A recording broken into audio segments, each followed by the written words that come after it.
Good evening, everyone. Good evening. Can you hear me? All right, all right. Thank you so much for being here. My name is Dr. Cheryl Small, and I'm the Central Library Administrator. You're sitting here at the headquarters library of Fulton County Library System. Would you please give us a hand?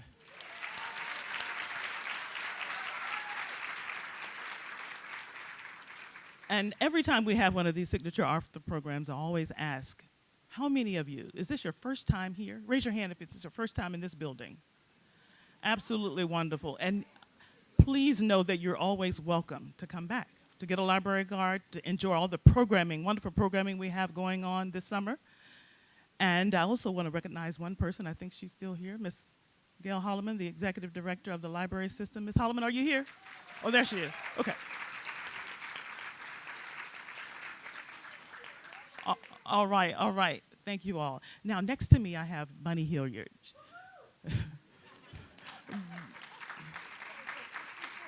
Bunny Hilliard is the founder of Brave and Kind Books, who's our bookstore seller tonight.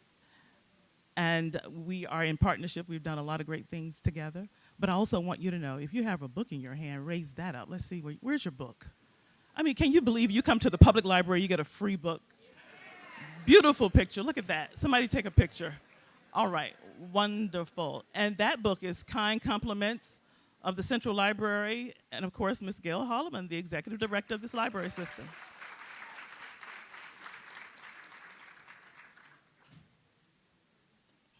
So tonight, we're here for a very special evening.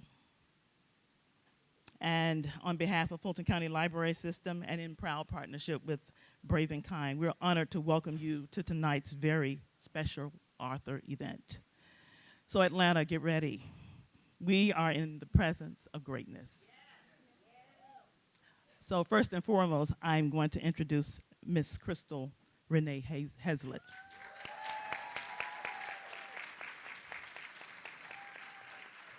I think she looks I think she looks familiar. She's an actress, writer, and all-around creative force who will be guiding tonight's conversation with Malcolm Lee. And of course, I'm going to give Crystal Heslett the honor. She will introduce Mr. Malcolm Lee, Best Man Author. All right. Good evening. How y'all feeling? Atlanta showed up tonight. Good. I love it. So tonight we are honoring someone who has done so much for our culture. I am Crystal Renee Heslett, and it is an honor to be here to have this conversation with someone who has literally shaped our culture. He has sparked meaningful conversation, and he has created some characters that we will never forget. She said ever, right? He is an award-winning director, writer, producer whose storytelling has brought us some of the most iconic films in Black cinema, from The Best Man to The Best Man Holiday, Girls Trip, and The Best Man, The Final Chapters. Today, we celebrate a new chapter, literally. We are adding author to that long list of incredible accomplishments. Ladies and gentlemen, please give a very warm Atlanta welcome to Mr. Malcolm D. Lee. Woo!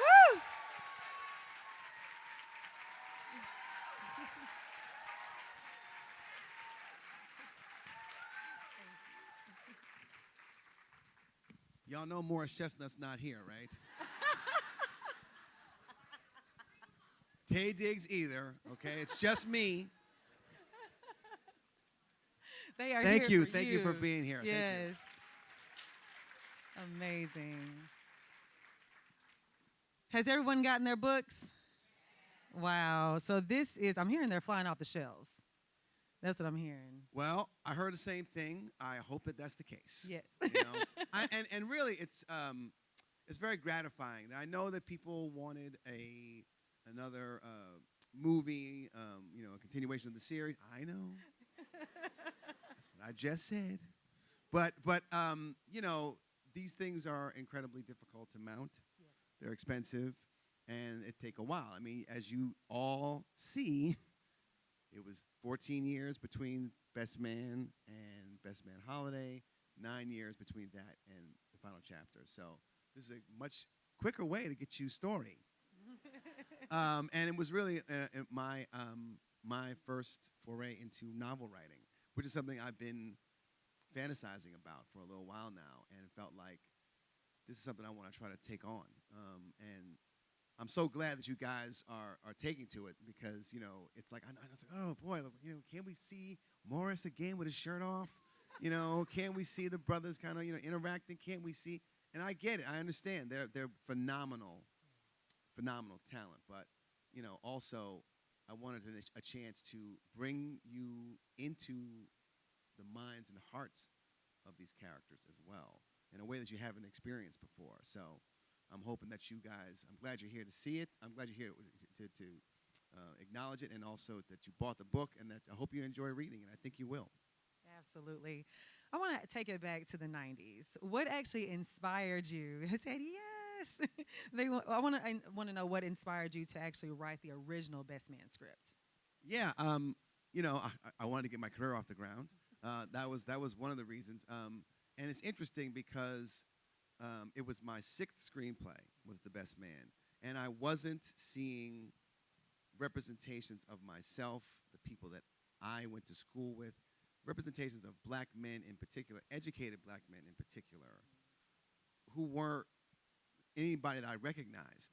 And I recognize them, but I'm like, I don't mess with them folks, I don't mess with them dudes who check their ethnicity at the door and have forgotten they're black, and or just don't want, I don't see you as they walk by, So I didn't recognize those folks, and I really wanted to see that. I wanted to, humanize black people, not only highlight our humanity, but show our Americanness, and the universality of the human experience. I don't think I had those words when I was in the 90s, but I have them now. But and that's because I'm writing a novel. But as I said, The Best Man was my sixth screenplay, and I was not even trying to direct The Best Man. I was actually trying to write a commercial script that I could sell to direct another movie that I had written. And so in the midst of writing it, I was like, no, I could direct this. And so, again, I was very intentional about the kind of story it was going to be, that I thought it was something that could sell. And fortunately, I had the wherewithal at that point to say, oh, I'm looking at the tea leaves, and okay, wedding movies are very popular. There hasn't been a black wedding movie. There's built-in set pieces for a wedding movie. You got the friends meet up. You got the rehearsal dinner. You got the rehearsal. You got the all these the bachelor party, the wedding itself. And I wanted to make sure there was a magic prop, and that there was unrequited love. All these kind of things that I thought would be a good commercial movie, and that I could fit into that. So that was the impetus behind it. I love that. When you look back at the original film, what do you think resonated most with the audience? I think there was just a recognition, again, of what I was after at the time, was, seeing characters that were reflected on screen that the audience could relate to, that they could say, oh, I know that person, or I am that person, and I know that's my friend, or that's my cousin, or that's my wife, that's my girlfriend, that's my boyfriend. I think that's what resonated, and it's everything that's, again, it's universal, but it's also very culturally specific. Yes. It's very us. Whether it comes to the way we talk, the way we interact, the way we snap on one another, talk trash, the way we listen to music, the way we dance, the way we kind of just are. Yeah. And I think it's just something that people really just. And I think the timing was right for it, I was going to ask you that. It's over 20 years now. 26 years. 26 years, yeah. Why did you know this was the prior right time? to that, Yeah, give it up, yes. Longevity.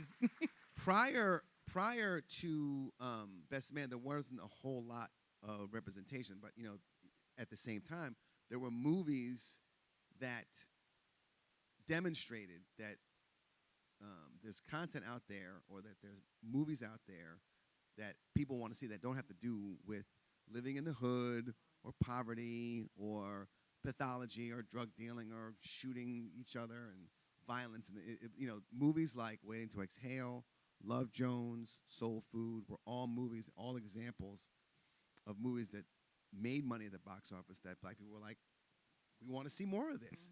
And in fact, I timed my finishing of The Best Man with the release of Soul Food, and thinking that, okay, this movie that Babyface was producing that had Vanessa Williams and Nia Long and Vivica Fox, excuse me, in it. I thought, okay, that's a movie just about a family in Chicago. They'll be looking for the next Soul Food. Not that The Best Man was the next Soul Food, but it was in that milieu. Okay, I'll take it. We'll take it, yes. Are there any moments or stories that you finally get to tell in the book that you couldn't tell in the film? Yes. Not yes. to give too much, because Yes. you got to read it. I'm not going to spoil anything, but I definitely get to explore a lot of things. You know, the things are very adult. I mean, there's been adulting happening from the beginning of The Best Man, right? But there's certain levels to this adulting, right? You know, the first Best Man it's about, you know, commitment. Second one was love, loss, forgiveness, faith. You know, and then the final chapter is midlife metamorphosis. And now we're talking. Jordan is on a self-care journey. Robin's on a healing journey. Harper's trying to figure out, you know, what life is like after divorce. That, yeah, you know, he's got success, he's got money, he's got critical acclaim, but he's alone. Yeah. And what I mean, you know, he's outside, you know, but he's not booed up, and he's feeling untethered. He's feeling like kicked out of his life. Yeah. He doesn't feel like he fits in with his friend group anymore because he is a seventh wheel now with the group, and instead of like a full 8 wheels with Robin. So he's trying to get that. He's trying to figure out what's the puzzle piece that I'm missing. Right. Now, when it came to the creative process of writing this book, you've done screenplays basically all your life. What was the difference in doing a screenplay and then writing this book? Well, screenplays are all about structure. You know, you have to have, as I said before, the traditional 3-act structure. In most, you know, that's 90% of, you know, successful movies, and they have a 3-act structure. You know, there's an inciting incident, there's you know, a plot driver, there's an engine in the second act, there's the end of second act crisis, there's the resolution, or what the French call denouement. And at the end that you just have to have, you know, not that novels don't have to have that structure, but you have a lot more breadth, a lot more room, you know, to tell stories. And, you know, listen, from the very beginning, I've been writing screenplays a long time, but they've always been very long. And I've often had to, like, cut things that I wanted to, you know, to tell.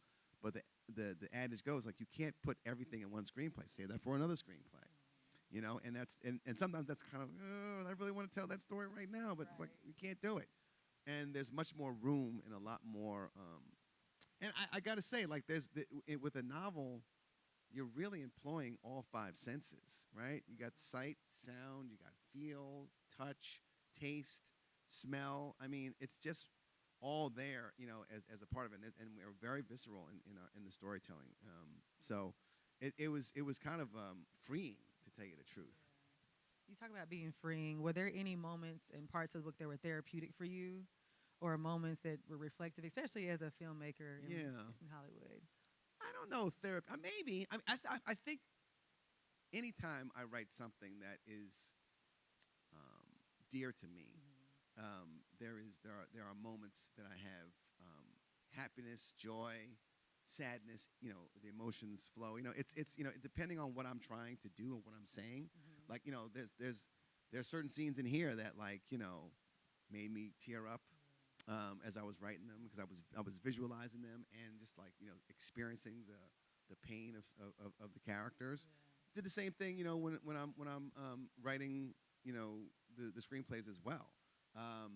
It's amazing, you know, when you think about how something might be, how you visualize it, you know, for the screen. Like, for instance, when I knew that I was going to have Robin and Harper get a divorce, I knew I was going to have that Gladys Knight song.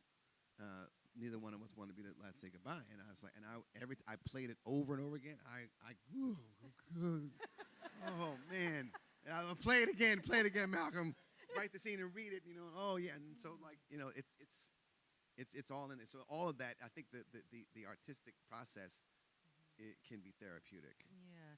Now, we talked earlier today, and you said that you actually traveled to actually write parts of this book. Can you talk about that? Yeah, so um, if those of you have seen the Best Man final chapters, we know that Robin goes off to Ghana. She goes off to Accra, Ghana, and starts new life there. So I didn't know much other than we had a writer in our writers' room who was from Ghana and spent time there, and so I got some stories from her. I did interviews with her. I looked at stuff on the internet. But I was like, and my co-writer Jane Allen was like, yeah, we gotta go there. And I was like, you're right, we should do that. And so then I looked at the tickets and I was like, maybe I'll just go. Uh, and so we had done the first draft. That was right around mid-October, and I flew off to Ghana. I read it as I went there, and then when I spent about 10 days there, I was just like, yeah, there's so much to add, and so much of a bigger picture that I've got being in a place. So yeah, like when I came back, I was like, Jane, we got to enhance. I didn't say change everything. We had to enhance a lot, and it was beautiful to have that experience and to infuse it into the narrative. It's necessary. You have to like. That's why I tell all writers, you got to like experience stuff. You can't just read about it. You can't just like look at it on the internet. You have to actually go through some things, which is what Harper had to go through. Like in final chapters, Quentin tells him, man, you ain't been through nothing. He wants to be Richard Wright. He wants to be James Baldwin. But it's like man, you had a very cushy life. Them brothers like went through some things, right? So in order to be a true artist, you got to experience some stuff. And that's why the pain of the divorce, and Jordan telling him like, I can't be your soft place to land. You've got to go through some things and pour yourself into your artistry. And, it was able to get, his Pulitzer Prize. I love that. Now, you've always portrayed Black love, brotherhood, and vulnerability with such care. How do those themes show up in the book? Oh, man. Just like they do in the movies and the television show. It's there, but I think it's even there like exponentially. Wow. Because you get to experience it in a very different way. I mean, you guys have the advantage now of like knowing who these characters are. Like when you can picture them. I mean, when you have a book that you don't know the context of what people look like. Oh yeah, Will Smith would be good in that role, or Eddie Murphy would be great there, and Denzel Washington is a But now you're just like, that is Harper is Taye Diggs.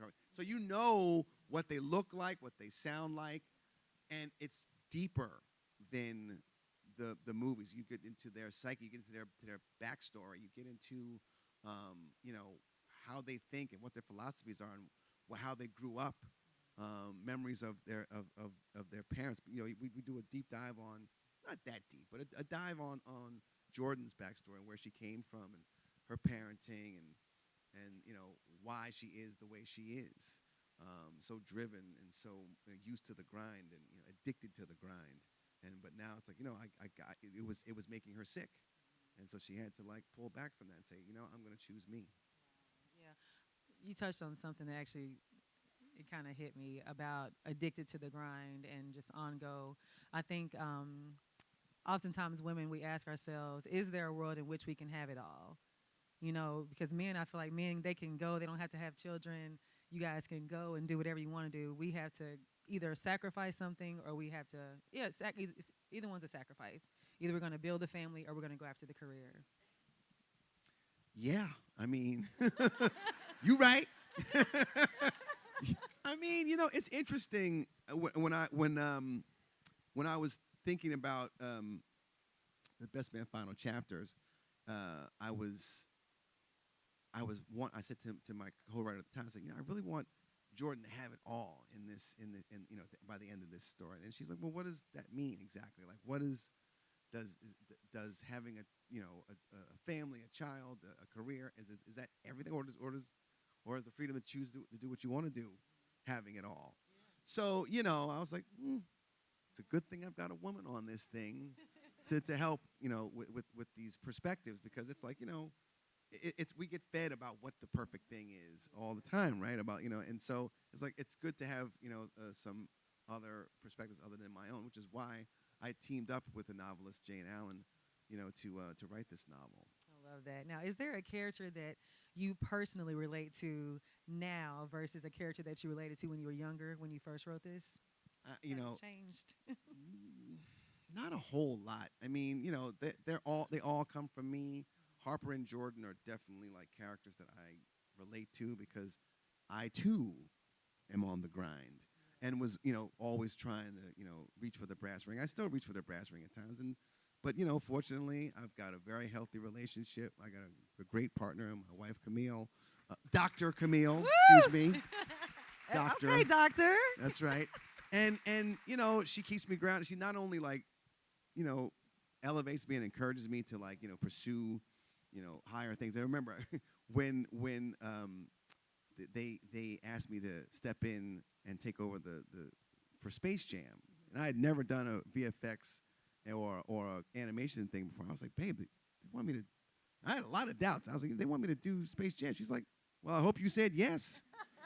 So, and then at the same time, she says, get the garbage, and go to Costco and do that shopping right now, So you got to have that balance to make sure that you have a equilibrium. Right. How do you maintain a balance with the grind? That is a constant ebb and flow, and it's something that from the very beginning of my career, because I was so much like, oh well, they want me to be here at this time. She's like, well, it's my birthday, so you ain't going nowhere. And I'm like, yeah, but I got it. And she'd be like, all right, fine, but we can't keep doing this, right? So like you learn over time what's important and what and if you want to maintain it. I don't think Harper really got that lesson. No. Robin made a lot of space for him, and he was like, great, all right. And then sometimes he'd be okay, she's all right, and she'll capitulate, and then it got to a point where she's like, when am I gonna get reciprocity? And so like I didn't want to be Harper, Right. I didn't want to be that, That's right. That's good. And again, when we grow as people, we're growing as individuals, and you're growing as a couple as well. And sometimes it's the same rate, and other times it's not. And that's when you got to be like, okay, let's talk about this and figure this out. It ain't easy, but it's rewarding. That's so true.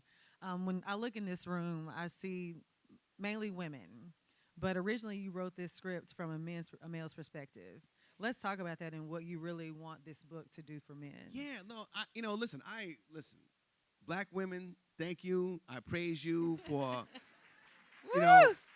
uplifting me in my career. They've always been the biggest supporters of my career, and particularly this franchise. And so, but the original intent was to write a movie for and about guys, right? Waiting to Exhale was definitely for women, right? I saw that movie, and I was like, I saw the dudes in that movie, and I was like, I don't like them dudes. I know some of them dudes, but I don't hang with some of them dudes, right?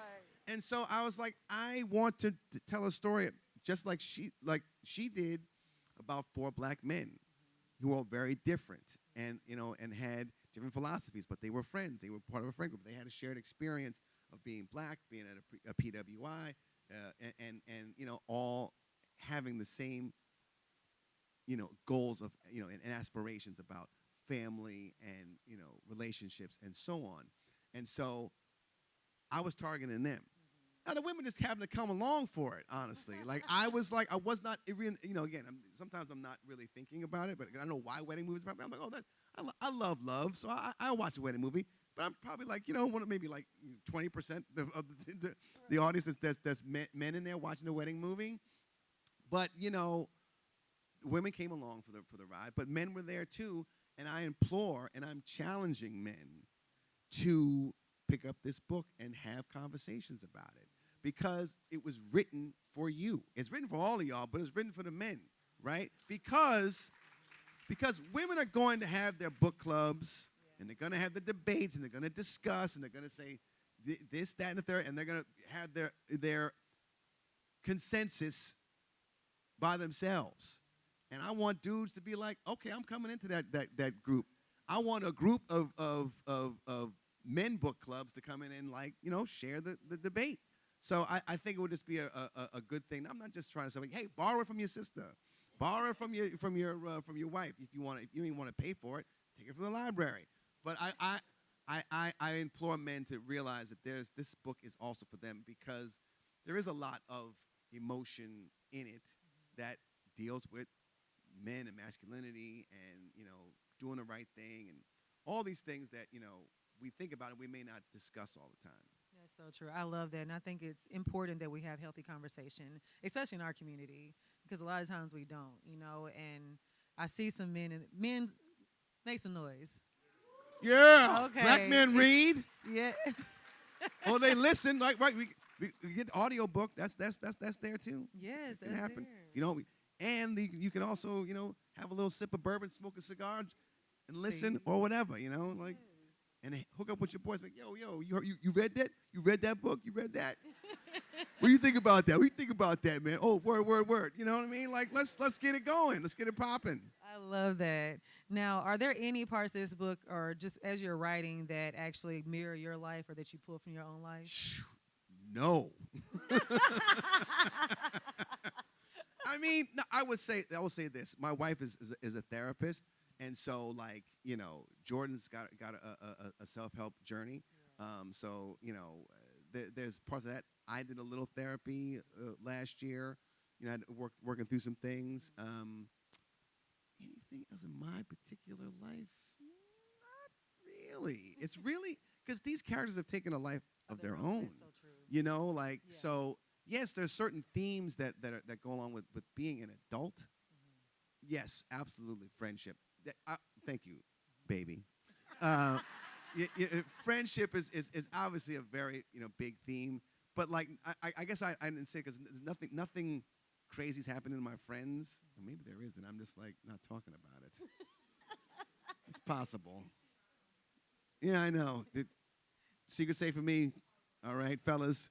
But no, I think I mean there's always going to be times where, I mean, Harper is going through some things, and he needs the counsel of his boys to tell him, like, hey, man, this is what I'm experiencing, and I need a little help working through this. I mean, Harper's therapy is his writing, right? But it's not enough right now. Right. He needs his boys. He needs God. He needs a lot, he needs answers. And there's definitely, a large part of that that's happening in the book. So the Best Man franchise it's spanned over decades. That's crazy, decades. How does it feel to be a part of so many memories for all the people here? I'm sure a lot of you can attest to kind of pinpoint moments in your life, exactly where you were when the Best Man first came out, what you were going through. She's like, yes. How does it feel to actually be a part of so many core memories for people? Listen, I'm very honored. I'm flattered that people feel so connected to the characters and the stories and the themes of the franchise, which really I had no intention of making a franchise.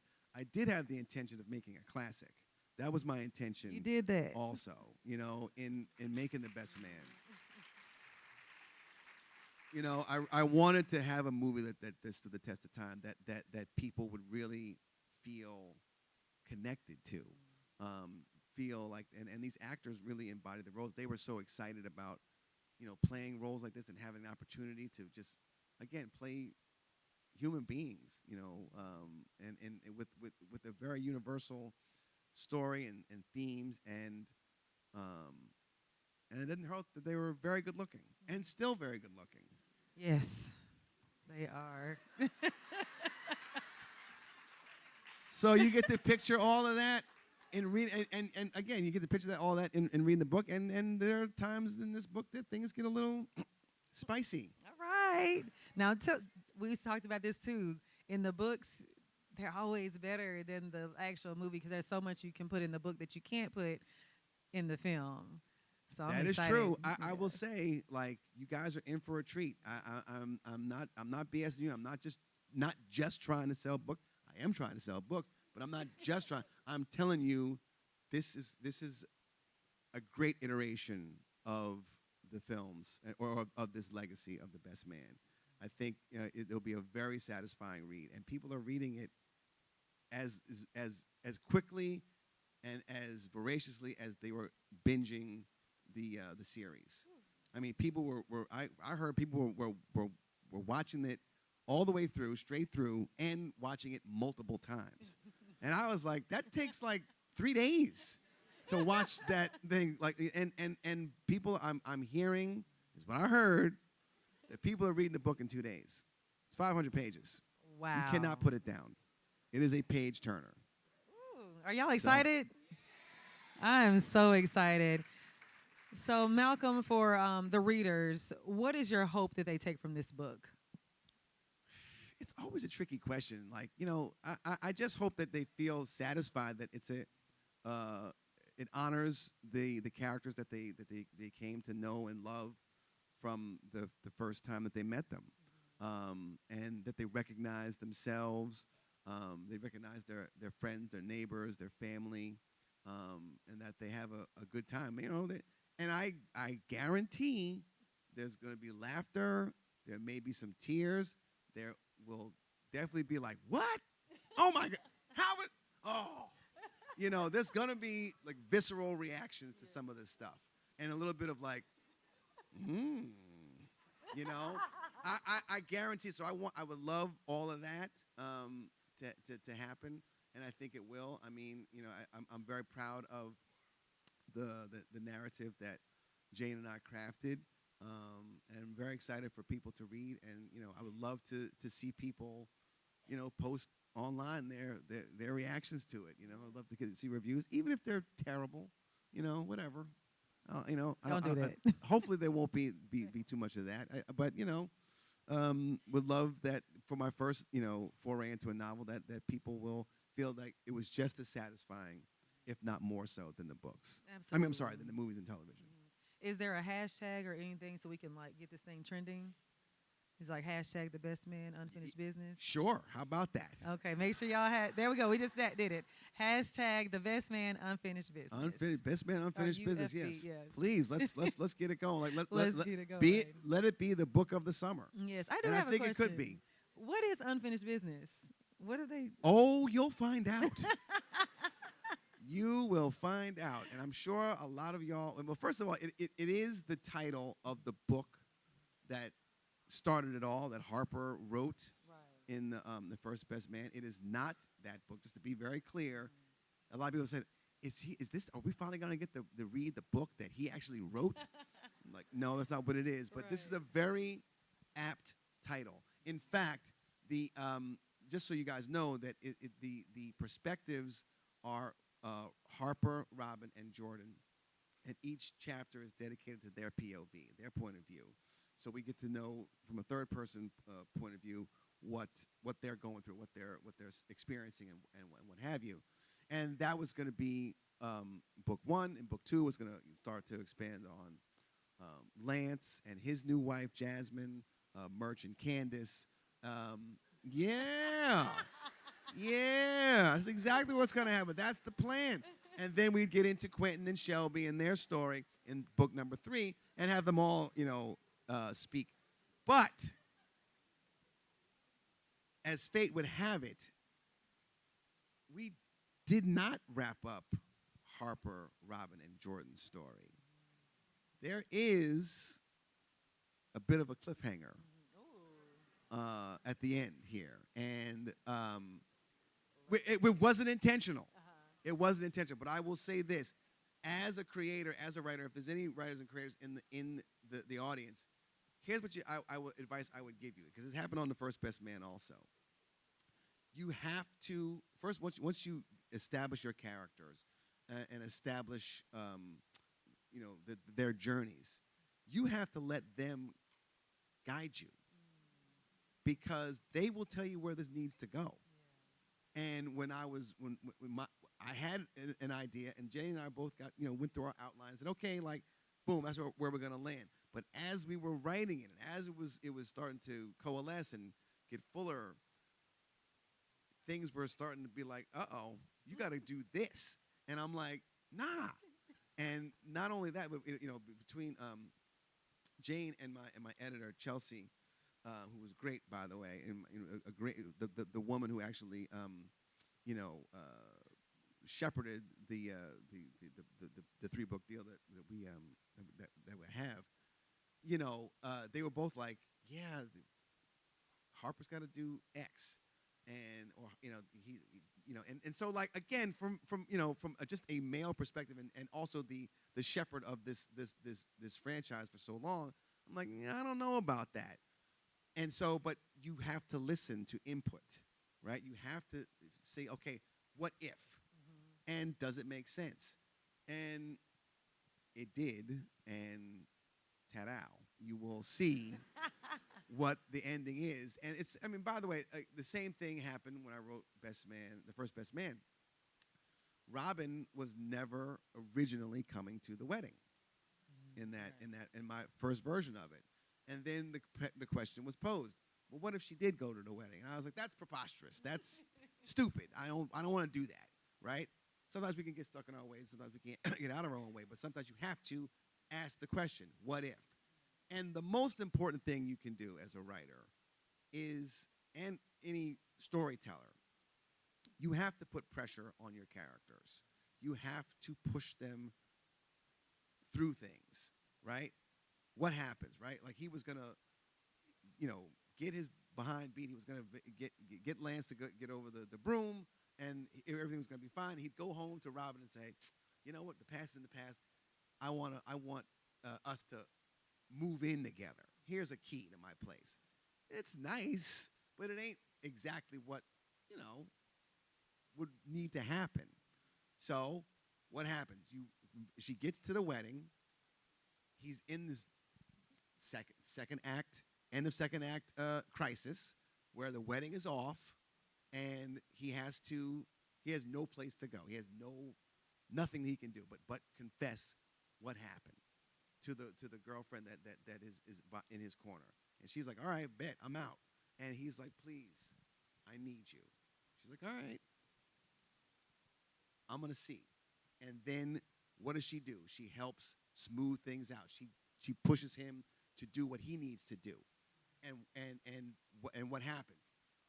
Lance would be able to get over the broom. He couldn't have done that without her. And then he realizes, you know what? This is the person that I should be with. Right now, a lot of people are going to be like, no, it's not either. Because he did that out of the pressure, you're entitled to your opinion. But what's great about where we are now with this story is that there were a lot of people that were very mad at Robin, right? And there are people that are saying, oh, it never should have been her in the first place. You're going to get a chance to experience what her backstory is and what she went through, and what her reasonings were for doing what she did. And I think there'll be a much greater understanding. In fact, it's funny, Jane, when she first started working, she's like, I don't know if I like Robin, right?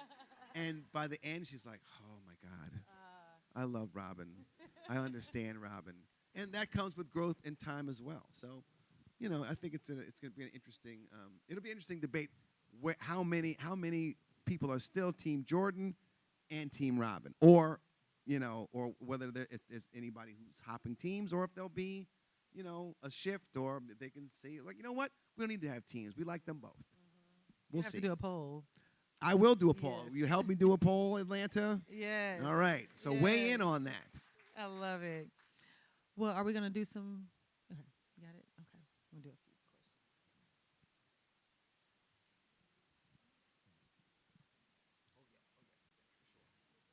yes, for sure. We'll do it after. I also want to make sure I thank Storehouse Voices and Tamara Chapman. Now, you guys don't know if you realize, but Storehouse Voices, the publisher, is a black-owned, black woman-run publishing company, Wow.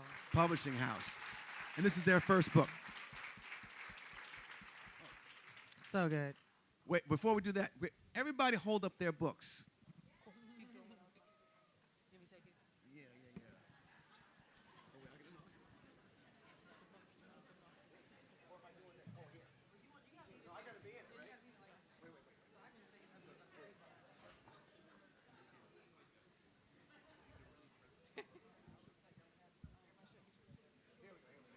All right, everybody hold their books up.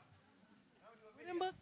And everybody say best man on three. 1, 2, 3. Best man! Best man what? Atlanta, best man what? Best man? Unfinished business. Hey! Woo!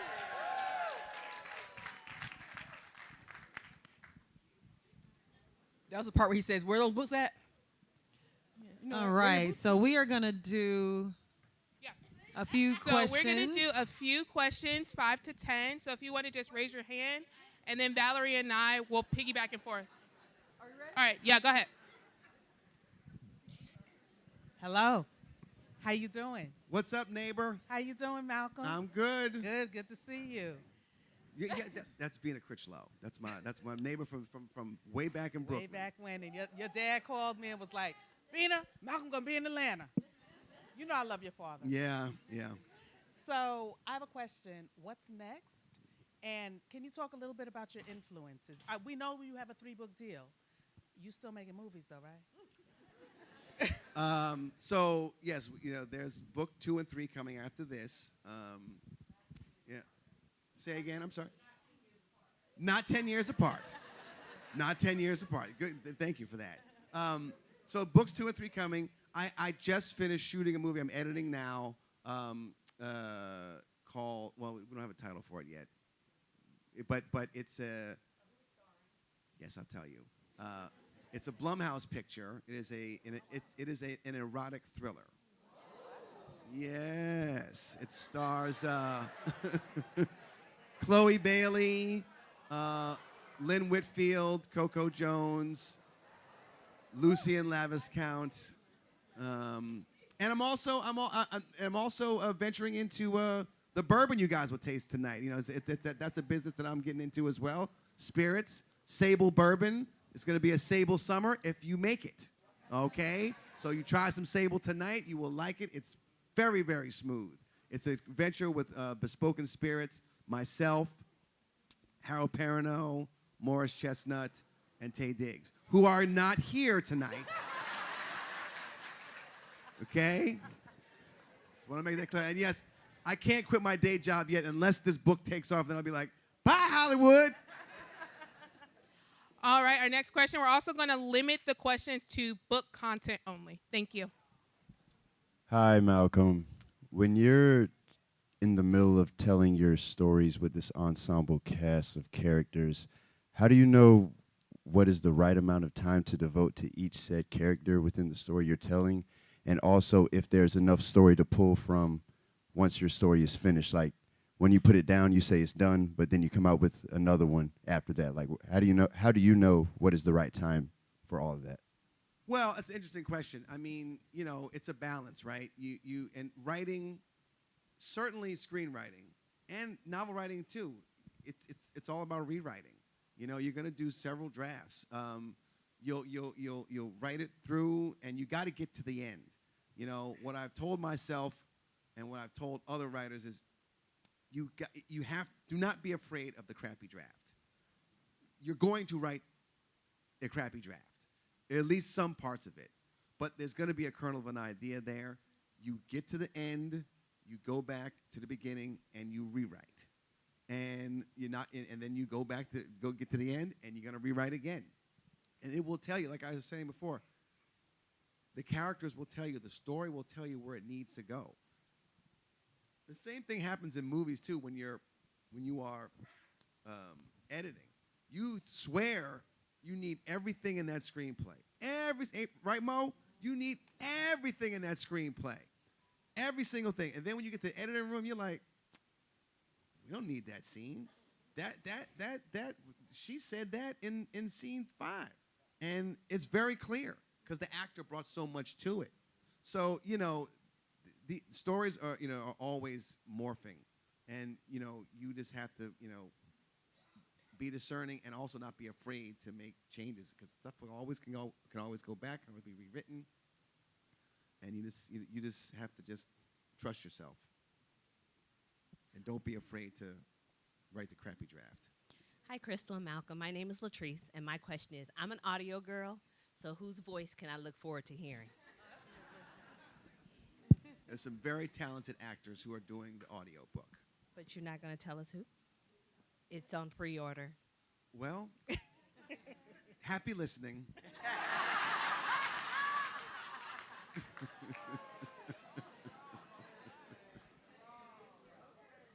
I think you're going to enjoy it regardless. Peace and blessings. I have been wanting to ask you this question ever since I saw The Best Man. I am a literature professor and I am a practitioner of IFA. And when I saw The Best Man and the things you were doing with colors, with purple and red and black, of course I thought immediately of Oya, who is the deity of change, and Legba, who is the tester, trickster god, who's associated with the colors red and black, smokes a cigar, always putting shit in the game. And I wondered if all of that were deliberate. For example, when when Harper goes to Robin's apartment, that was a moment that could have changed everything. His relationship with her, his relationship with, I'm forgetting her name. And yes, and everything is in purple, right? At the wedding, the wedding coordinator is dressed in purple, and of course that's where things change. Quentin is putting stuff in the game all the way through, right? He is Legba incarnate, and I wondered if that were deliberate on your part. In fact, I wrote a paper about that. You did. I want to read it. Okay. I cannot say to you that I was as in tune with my color palette, as I am now as a filmmaker. These are very serious things. Like, in terms of production design and costume design and your director of photography. I just wanted to make the movie. I wanted to make the movie. I want to make the actors shine, and I wanted to make sure they look good. And so when a costume designer brings stuff to me, I'm like, that looks great. Wow. And then so it's just, and then I have certain ideas about hair and makeup and whatnot, but certain things I'm just like, you kind of don't dictate how black women are going to wear their hair. It's just like, okay, if you like it, cool. So I would love to share it with you, if I may. Email Gotcha. it to you. All right, thank you. Hey, Malcolm, how's it going? I'm good, brother. So being that the original Best Man was put out 26 years ago, we're here with the book, and we're talking about what's happening next. As a father of a soon-to-be 20-year-old, and I know you have sons in that same age range, obviously, how do we modernize this story for the young men that are coming up now so that they can get these same concepts and kind of understand? Like, I definitely want to dive into the book and see where the story's going, but how do we make this pertinent and relevant to our next generation? I mean, that's an interesting question. I mean, I think, a lot of, I'll say this in two ways. I think, maybe show them the original, how things used to be. They might enjoy it. They might not. I don't know. I think they also, there's a great opportunity right now for this generation to tell their best man story, to tell their friend group story, right? It's not out here right now. There's no Superbad for this generation right now. There's no Breakfast Club. I mean, I'm not talking about the radio show. I'm talking about the John Hughes film. Like, what is their coming of age story right now? That and somebody's going to figure it out. Somebody is going to put the pen to paper or put the right actors in front of the camera. Well, Forever is a great example. Forever is a great example. But I don't know that the kids are watching it. I don't know if they are or not. I know we tried to show our kids and they were like, this is corny. I was like, yeah, but it's you. That's you, kid. So I don't know. That's an interesting question. I think I don't know what's speaking to them. I don't always know, and I knew what spoke to me and what I wanted to say to the world. And I think you can't retrofit what was in 1999 for them. They have to figure out they got to figure it out themselves. They have to be encouraged to do so and be creative and not just look on their phones and try to figure out the world. They got to get out in the world and experience stuff, and not with enhancements. Just go into the world pure, as pure as possible.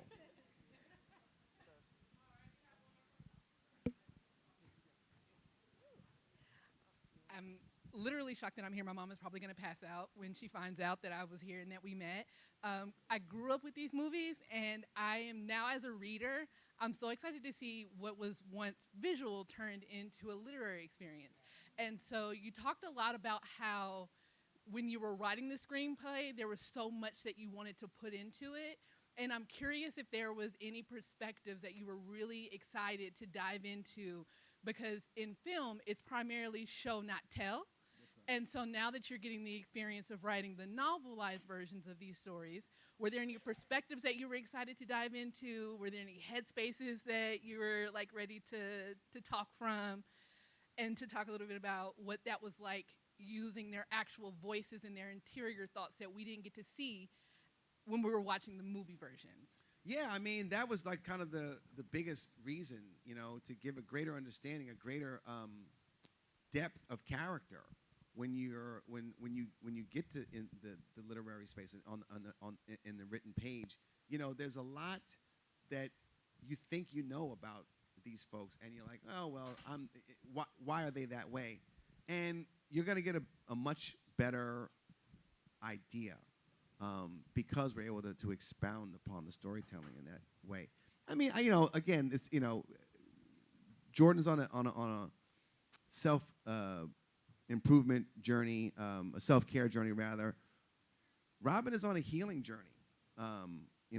getting back to the motherland, and Harper is on an emotional growth journey himself.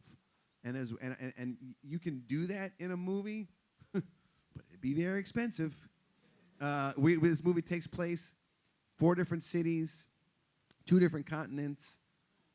I can't even imagine to tell you what that might cost.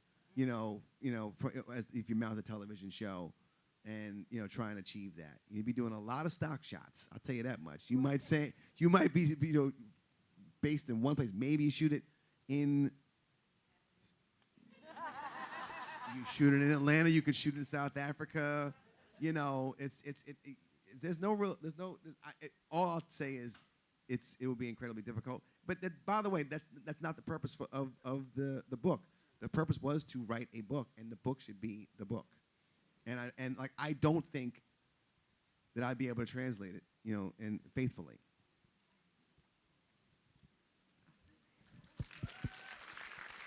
But you guys can be the judge of that. You read it and say, like, man, they should have made a movie. But you might say, like, this is a good book. I think you will. Hi. So first, thank you so much for coming here and speaking with us. My name is LaRose. I am a writer, a director, a filmmaker. I have a question. First, you mentioned at the beginning of your talk that you wrote Best Man to fund another film. Did you ever make that film? Number one. And number 2, I started as a novelist, and now I'm a filmmaker. My question is, I write fantasy, but I got a cute little rom-com.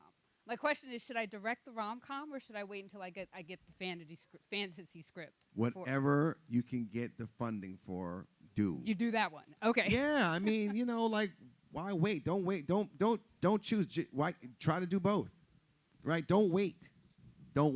Like, I have a musical that I know is going to be amazing that I've pitched into the studio. They want to do it. I've pitched it to some other folks, and I don't know if it's ever going to happen, right? But it's a dream project of mine, and but at the same time, I can't wait. I got to do other things. You got to like put other irons in the fire. So yeah, I say make it, the rom-com is probably a little bit more contained than the fantasy. So do that.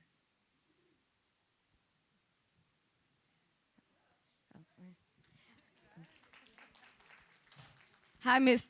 We got someone young trying to talk. We're in our 20s. Go ahead, girl. I did not. But hey, Mr. Lee, my name is Naisha. I have a very lighthearted question. So I was supposed to get here early, but I went to visit my dad at work, and he took me to Home Depot, so I was late. Is there any way y'all can give me just one free book? It's my it's my dad's fault. I was visiting him at work. I don't think I understood the question. I got the Home Depot part. She wants a free book. Are there any more books? She gonna buy her a book. Dawn. Y'all better talk to Dawn. She may hook you up. Well, thank you, everyone. That was awesome. So we're going to proceed into the second part of our evening. So after we conclude today, after you give your final remarks, we're going to have 2 lines out in the front. One is going to be for in front of the Step and Repeat, which is the gigantic banner that says The Best Man. We'll have photos and personalization time. And then also right in front of the Sable table, you'll be able, as long as you have the appropriate wristband, you'll be able to try Sable. But you want to make sure that you have 1 ticket for 1 drink. So that's important. 1 ticket. Don't play around. 1 drink. Okay? All right, any final remarks? Yes, Malcolm, I just want to thank you so much for sharing space with us tonight. Did you guys enjoy this conversation? Amazing. And thank you for hosting, Absolutely. and thank you guys for coming out. It's very meaningful to me that so many people are showing up for my debut novel. I really hope you enjoy it, and tell your friends, and please spread the word. Spread the word. Hashtag. We got to figure. Is that too long? Y'all got it. All right. Podcast.